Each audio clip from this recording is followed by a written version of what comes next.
Hare Krishna,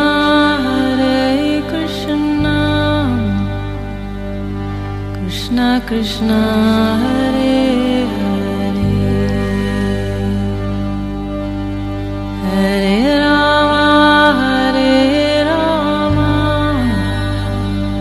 Rama Rama, Hare Hare।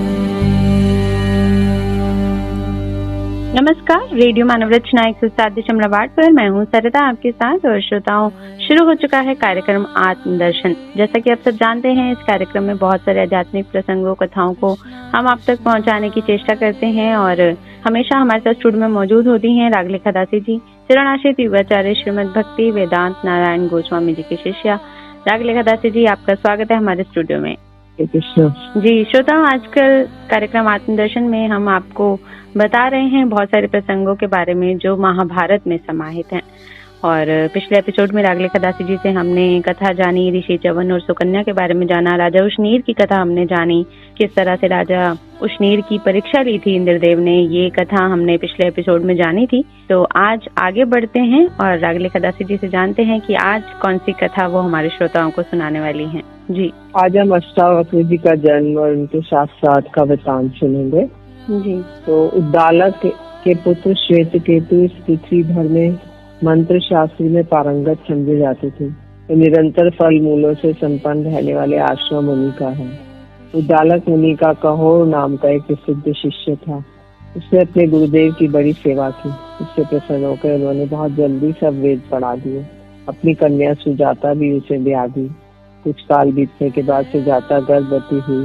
वह गर्भ अग्नि के समान तेजस्वी था। एक दिन कहोर वेद पाठ कर रहे थे। उसी समय वह बोला, पिताजी आप रात भर वेद पाठ करते हैं, किंतु ये ठीक नहीं होता। शिष्य के बीच में इस प्रकार आक्षेप करने से पिताजी को बहुत क्रोध आ गया। तब वो गर्भ में है और बोल रहे हैं। तो उन्होंने ये उदरस बालक को श्राप दिया कि तू पेट में से ही ऐसी टेढ़ी मेढ़ी बातें किया करता है, इसलिए 8 जगह से टेढ़ा उत्पन्न होगा। जब अष्टावक्र पेट में बढ़ने लगे तो सुजाता को बड़ी पीड़ा हुई। उसने एकांत में अपने धनहीन पति से धन लाने के लिए प्रार्थना की। कहोर धन लाने के लिए राजा जनक के पास गए, किंतु वहाँ वाद करने में कुशल बंदी ने उन्हें शास्त्रार्थ में हरा दिया। शास्त्रार्थ के नियम के अनुसार उन्हें जल में डुबो दिया गया। उद्दालक को जब ये समाचार विदित हुआ तो उन्होंने सुजाता के पास जाकर उसे सब बात सुना दी और कहा कि तू अष्टावक्र से इस विषय में कुछ मत कहना। इसी से उत्पन्न होने के पश्चात अष्टावक्र को उसका कुछ पता न चला। वे उद्दालक को ही अपना पिता समझते थे और उनके पुत्र श्वेतकेतु को अपना भाई मानते थे। एक दिन जब अष्टावक्र की आयु 12 वर्ष की थी तो उद्दालक की गोद में बैठे थे। उसी समय वहाँ श्वेतकेतु आए और अपने पिता की गोदी में से खींचकर कहा, ये गोदी तेरे बाप की नहीं है। श्वेतकेतु की इस कटुक्ति से उनके चित्त पर बड़ी चोट लगी और उन्होंने घर जाकर अपनी माता से पूछा कि मेरे पिता कहाँ गए हैं। उससे सुजाता को बड़ी घबराहट हुई। उसने शाप के भय से सब बात बता दी। ये सब रहस्य सुनकर उन्होंने रात्रि के समय श्वेतकेतु से मिलकर ये सलाह की, हम दोनों राजा जनक के यज्ञ में चले। ये यज्ञ बड़ा विचित्र सुना जाता है, वहाँ हम ब्राह्मणों के बड़े बड़े शास्त्रार्थ सुनेंगे। ऐसी सलाह करके वो दोनों मामा भांजे राजा जनक के समृद्धि संपन्न यज्ञ के लिए चल दिए। यज्ञशाला के द्वार पर पहुंचकर जब वे भीतर जाने लगे तो उनसे द्वारपाल ने पूछा, आप लोग को प्रणाम है, हम तो आज्ञा का पालन करने वाले हैं। राजा के आदेशानुसार हमारा जो निवेदन है उस पर ध्यान दें। इस यज्ञशाला में बालकों को जाने की आज्ञा नहीं है, केवल वृद्ध और विद्वान ब्राह्मण ही इसमें प्रवेश कर सकते हैं। तब अष्टावक्र ने कहा, द्वारपाल, मनुष्य अधिक वर्षों की उम्र होने से, बाल पक जाने से, धन से अथवा अधिक कुटुंब से बड़ा नहीं माना जाता। ब्राह्मणों में तो वही बड़ा है जो वेदों का वक्ता हो। मैं इस राजसभा में बंदी से मिलना चाहता हूँ, तुम मेरी ओर से ये सूचना महाराज को दे दो। द्वारपाल बोला, अच्छा, मैं किसी उपाय से आपको सभा में ले जाने का प्रयत्न करता हूँ, किंतु वहाँ जाकर आपको विद्वानों को योग्य काम करके दिखाना चाहिए। ऐसा कहकर द्वारपाल उन्हें राजा के पास ले गया। वहाँ अष्टावक्र ने कहा, राजन, आप जनक वंश में प्रधान स्थान रखते हैं और चक्रवर्ती राजा हैं। मैंने सुना है आपके यहाँ बंदी नाम का कोई विद्वान है। वह ब्राह्मणों को शास्त्रार्थ में परास्त कर देता है और फिर आप ही के आदमियों से उन्हें जल में डलवा देता है। ये बात ब्राह्मणों के मुख से सुनकर मैं अद्वैत ब्रह्म विषय पर उससे शास्त्रार्थ करने आया हूँ। वह बंदी कहाँ है, मैं उससे मिलूंगा। राजा ने कहा, बंदी का प्रभाव बहुत से वेद वेता ब्राह्मण देख चुके हैं। तुम उसकी शक्ति को ना समझकर उसे जीतने की आशा कर रहे हो। पहले कितने ही ब्राह्मण आए, किंतु सूर्य के आगे जैसे तारे फीके पड़ जाते हैं, इसी प्रकार सभी उसके सामने हतप्रत हो गए। इस पर अष्टावक्र ने कहा, मेरे जैसों से पाला नहीं पड़ा। तब राजा ने अष्टावक्र की परीक्षा करने के लिए विचार से कहा, जो पुरुष 30 अवयव, 12 अंश, 24 पर और 360 अरों वाले पदार्थ को जानता है, वही बड़ा विद्वान है। ये सुनकर अष्टावक्र बोले, जिसने पक्ष रूपी 24 पर, ऋतु रूपी 6 नाभि, मास रूपी 12 अंश और 3 रूपी 360 अरे हैं, वह निरंतर घूमने वाला संवत्सर रूप काल चक्र आपकी रक्षा करे। ऐसा यथार्थ उत्तर सुनकर राजा ने ये प्रश्न किए, सोने के समय कौन नेत्र नहीं मूंदता? जन्म लेने के बाद किसमें गति नहीं होती? हृदय किसमें नहीं है और वेग से कौन बढ़ता है? अष्टावक्र ने कहा, मछली सोने के समय नेत्र नहीं मूंदती, अंडा उत्पन्न होने पर चेष्टा नहीं करता, पत्थर में हृदय नहीं है और नदी वेग से बढ़ती है। ये सुनकर राजा ने कहा, आप तो देवताओं के समान प्रभाव वाले हैं, मैं आपको मनुष्य नहीं समझता। आप बालक भी नहीं हैं, मैं तो आपको वृद्धि मानता हूँ। वाद विवाद करने में आपके समान कोई नहीं है, इसलिए मैं आपको मंडप के द्वार सौंपता हूँ, यही वह बंदी है। तब अष्टावक्र ने बंदी की ओर घूमकर कहा, अपने को अतिवादी मानने वाले बंदी, तुमने हारने वालों को जल में डुबोने का नियम कर रखा है, किंतु मेरे सामने तुम बोल नहीं सकोगे। जैसे प्रलयकालीन अग्नि के निकट नदी का प्रवाह सूख जाता है, उसी प्रकार मेरे सामने तुम्हारी वाद शक्ति नष्ट हो जाएगी। अब तुम मेरे प्रश्नों का उत्तर दो और मैं तुम्हारी बातों का उत्तर देता हूँ। राजन, जब भरी सभा में अष्टावक्र ने क्रोध के साथ गरज कर इस प्रकार ललकारा तो बंदी ने कहा, अष्टावक्र, एक ही अग्नि अनेक प्रकार से प्रकाशित होती है, एक सूर्य सारे जगत को प्रकाशित कर रहा है। क्षत्रियों का नाश करने वाले देवराज इंद्र एक ही वीर हैं और पितरों के ईश्वर यमराज भी एक ही हैं।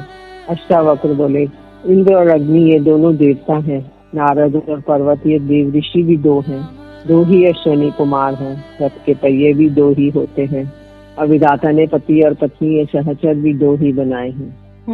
तिथियों में त्रयोदशी को उत्तम कहा है, पृथ्वी में 13 दीपों वाली बतलाई गई है।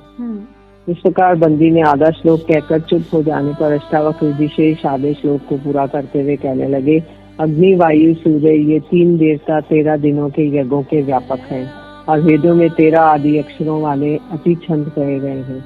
इतना सुनते ही बंदी का मुख नीचा हो गया और वह बड़े विचार में पड़ गया, किंतु अष्टावक्र के मुख से वाणी की झड़ी लगी रही। ये देखकर सभा के ब्राह्मण हर्ष ध्वनि करते हुए अष्टावक्र के पास आकर उनका सम्मान करने लगे। जी श्रोताओं, बहुत ही सुंदर प्रसंग चल रहा है। अष्टावक्र जी की कथा जान रहे हैं और किस तरह का उनका जन्म रहा, किस तरह का जीवन बीत रहा है, ये सारी बात हम जान रहे हैं रागलेखा दासी जी से। जी रागलेखा दासी जी, आगे बताएं। जी, अष्टावक्र ने कहा, राजन, ये बंदी शास्त्रार्थ में अनेक विद्वानों ब्राह्मणों को परास्त कर जल में डुबा चुका है, अब इसकी भी तुरंत वही गति होनी चाहिए। बंदी ने कहा, महाराज, मैं जलाधीश वरुण का पुत्र हूँ, मेरे पिता के यहाँ आपकी ही तरह 12 वर्षों में पूर्ण होने वाला यज्ञ हो रहा है, उसी के लिए मैंने जल में डुबाने के बहाने चुने हुए श्रेष्ठ ब्राह्मणों को वरुण लोग भेज दिया है, वे सब अभी लौट आएंगे। अष्टावक्र जी मेरे पूजनीय हैं, उनकी कृपा से जल में डूबकर मैं भी अपने पिता वरुण देव जी से शीघ्र मिलने का सौभाग्य प्राप्त करूंगा। बंदी ने कहा, राजन, वरुण के पुत्र होने से मुझे डूबने का कुछ भी भय नहीं है। ये अष्टावक्र भी बहुत दिनों से डूबे हुए अपने पिताजी कहोर के अभी दर्शन करेंगे। समुद्र में डुबाए हुए सभी ब्राह्मण वरुण देव से सम्मानित होकर जल के बाहर निकल आए और राजा जनक की सभा में पहुंच गए। इनमें से कहोर ने कहा, मनुष्य ऐसे कामों के लिए पुत्रों की कामना करते हैं, जिस काम को मैं नहीं कर सका वही मेरे पुत्र ने करके दिखाया। राजन, कभी कभी दुर्बल मनुष्य के भी बलवान और मूर्ख के भी विद्वान पुत्र उत्पन्न हो जाता है। बंदी भी राजा जनक की आज्ञा लेके समुद्र में कूद पड़ा। तदनंतर ब्राह्मणों ने अष्टावक्र जी की पूजा की और अष्टावक्र ने अपने पिताजी की पूजन किया और श्वेतकेतु के सहित वे अपने आश्रम को लौट आए। वहाँ पहुंचकर कौहर ने अष्टावक्र से कहा, तुम इस समंगा नदी में प्रवेश करो। बस अष्टावक्र ने जैसे ही उसमें डुबकी लगाई, उनके अंग सीधे हो गए और उनके संसर्ग से वह नदी भी पवित्र हो गई। जो पुरुष इस नदी में स्नान करता है वह सब पापों से मुक्त हो जाता है। जी, बहुत खूबसूरत। अभी हम एक प्रसंग करेंगे भीमसेन की हनुमान जी से भेंट और बातचीत। जी। अर्जुन से मिलने की इच्छा पांडव लोग उस स्थान पर 6 रात रहे। इतने में ही देव योग से ईशान कोण की ओर से बहते हुए वायु से एक सहस्त्र दल कमल उड़ाया। वे बड़ा ही दिव्य और साक्षात सूर्य के समान था। उसकी गंध बड़ी ही अनूठी और मनमोहक थी। पृथ्वी पे गिरते ही उस पर द्रौपदी की दृष्टि पड़ी। उसे देखते ही वह सौगंधित नाम वाले कमल के पास आई और मन में अत्यंत प्रसन्न होकर भीमसेन से कहने लगी, आर्य, मैं यह कमल धर्मराज को भेंट करूंगी। यदि आपका मेरे प्रति वास्तव में प्रेम है तो मेरे लिए ऐसे ही बहुत से पुष्प ले आइए। मैं इन्हें काम्यक वन में अपने आश्रम पर ले जाना चाहती हूँ। भीमसेन से ऐसा कहकर द्रौपदी उसी समय उस फूल को लेकर धर्मराज के पास चली गई। राजमहिषी द्रौपदी का आश्चर्य समझ महाबली भीमसेन अपनी प्रिया का प्रिय करने की इच्छा से जिस और वायु उसे उड़ाकर लाई थी उसी और फूल लेने के लिए बड़ी तेजी से चले। उन्होंने धनुष और पैने बाण ले लिए। थोड़ी दूर जाने पर गंधमादन की चोटी पर एक कई योजन लंबा चौड़ा केले का बगीचा दिखाई दिया। महाबली भीम नरसिंह के समान गर्जन करते हुए झपट कर उसके भीतर घुस गए। इस वन में महावीर हनुमान जी रहते थे। उन्हें अपने भाई भीमसेन के उधर आने का पता चल गया। उन्होंने सोचा कि क्योंकि वायुपुत्र है हनुमान जी और वायुपुत्र ही भीमसेन है, जी जी, तो भीमसेन के इधर से होकर स्वर्ग में जाना उचित नहीं है, क्योंकि ऐसा करने से संभव है मार्ग में उनका कोई तिरस्कार कर दे या उन्हें शाप दे दे। अच्छा। तो इस रक्षा करने के विचार से उन्होंने केले के बगीचे से होने जाने वाले सकरे मार्ग को रोककर लेट गए। वे जम्बाई लेकर अपनी पूंछ फटकारते थे। उसकी प्रतिध्वनि सब और फैल जाती थी।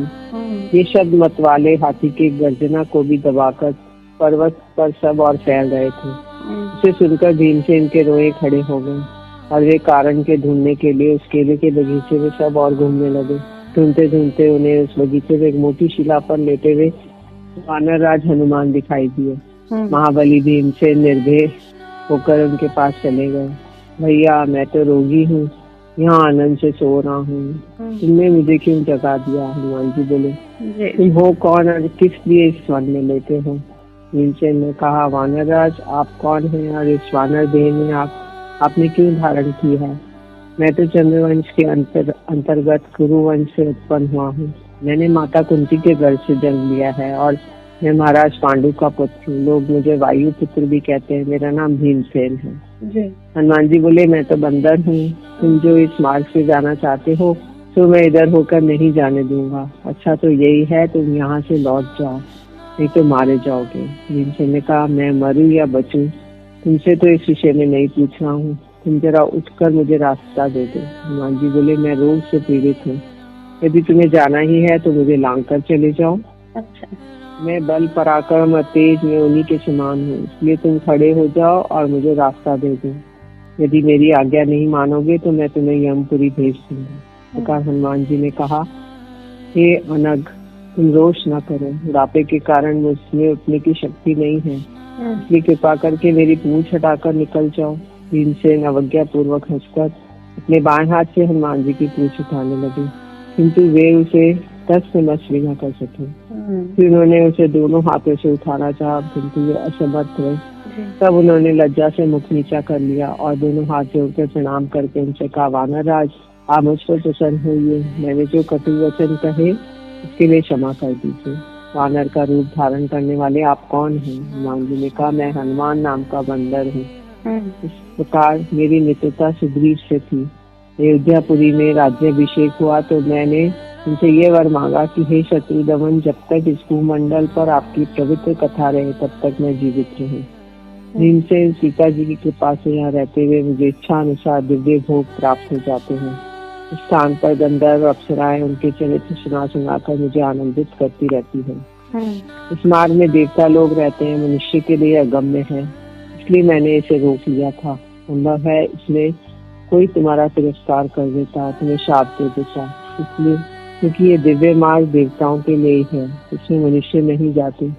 और तुम्हें यहाँ जाने के लिए आए हो, वे सरोवर तो यही है। भीमसेन बोले कि आज मेरे समान कोई बड़भागी नहीं है, क्योंकि आज मुझे अपने ज्येष्ठ बंधु के दर्शन हुए हैं। आपने बड़ी कृपा की है, आपके दर्शन से मुझे बड़ा ही सुख मिला है। किंतु मेरी एक इच्छा है, वह आपको अवश्य पूरी करनी होगी। समुद्र को लांघते हुए आपने जो अनुपम रूप धारण किया था, उसे मैं देखना चाहता हूँ। इससे मुझे संतोष होगा और आपके वचनों पर विश्वास भी हो जाएगा। भीमसेन के इस प्रकार कहने से हनुमान जी ने मुस्कुराकर वह रूप दिखाया जो समुद्र लांघते समय उन्होंने धारण किया था। अपने भाई को प्रसन्न करने के लिए उन्होंने शरीर को बहुत बड़ा कर दिया और लंबाई चौड़ाई में बहुत अधिक बढ़ गए। उस समय अतुलित कीर्तिमान हनुमान जी ने विशाल विग्रह से दूसरे वृक्षों के सहित वह केला बगीचा आच्छादित हो गया। वह विशाल रूप देखकर बड़े विस्मित हुए भीमसेन और उनके शरीर में रोमांच आया। हनुमान जी का वह विग्रह तेज में सूर्य के समान था और सोने का पहाड़ जान पड़ता था। भीमसेन ने आंखें बंद कर ली। मैंने आपके शरीर को महान विस्तार देख लिया, अब आप अपने इस स्वरूप को समेट लीजिए। मेरे मन में तो आज ये बड़ा आश्चर्य है, राम जी को रावण के समय युद्ध करना पड़ा। उस लंका को तो उसके योद्धा और वाहनों सहित आपके ही बाहुबल में सहज ही नष्ट कर सकते थे। रावण तो अपने परिकर के सहित अकेले आपसे ही लड़ने में समर्थ नहीं था। भीमसेन के इस प्रकार कहने पर हनुमान जी बोले, तुम जैसा कहते हो ठीक ही है। ये अदम राक्षस वास्तव में मेरा सामना नहीं कर सकता था, क्योंकि सारे लोगों को कांटे के समान चलाने वाला उस रावण को यदि मैं मार डालता तो राम जी को एक कीर्ति कैसे मिलती। रघुनाथ जी ने सेना के सहित उस राक्षस अदम का वध किया और सीता जी को अपनी पुरी में ले आए। लोगों में उनका सुयश फैल गया। अब तुम जाओ, देखो ये सामने वाला मार्ग सौगंधित वन को जाता है। वहाँ तुम्हें यक्ष और राक्षसों से सुरक्षित कुबेर का बगीचा मिलेगा। स्वयं ही जल्दी से पुष्प चयन मत करना। मनुष्य को तो विशेष रूप से देवताओं का मान करना ही चाहिए जी। फिर अपनी इच्छा से बढ़ाए हुए शरीर को सिकोड़कर वानरराज हनुमान ने दोनों भुजाओं से भीमसेन को छाती से लगाया। इससे तत्काल ही भीमसेन की सारी थकावट दूर हो गई और वो सब प्रकार से अनुकूलता का अनुभव करने लगे। तो हनुमान जी बोले, तुम्हें मेरे दर्शनों का कुछ फल प्राप्त होना चाहिए। तुम भातृत्व के नाते ही मुझसे कोई वर मांगो।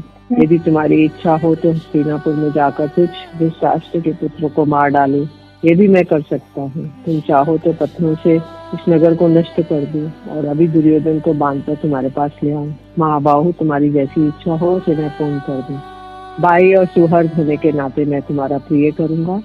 जिस समय तुम शक्ति और बाणों से व्याप्त शत्रु की सेना में घुसकर सिंहनाद करोगे, उसी समय मैं अपने शब्द से तुम्हारी गर्जन को बढ़ा दूंगा और अर्जुन की ध्वजा पर बैठा हुआ ऐसा भीषण गर्जना करूंगा जिससे शत्रुओं के प्राण सूख जाएंगे और तुम उसे सुगमता से मार सकोगे। ऐसा कहकर हनुमान जी ने उसे मार दिखाया और वही अंतर्ध्यान हो गया जी।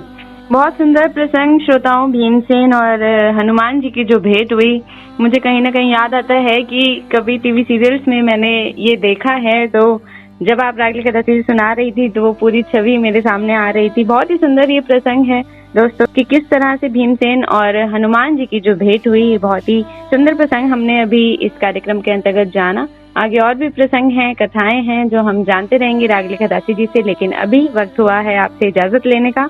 तो रागली कदासी जी, आपका बहुत बहुत शुक्रिया हमारे स्टूडियो में आने के लिए। हरे कृष्ण जी। तो श्रोताओं, अगले एपिसोड में महाभारत में समाहित और भी कथा प्रसंग रागली कदासी जी से हम जानते रहेंगे, लेकिन आज के लिए हमें दीजिए इजाजत और आप सुनते रहिए रेडियो मानव रचना 107.8 पर आने वाले अन्य कार्यक्रम।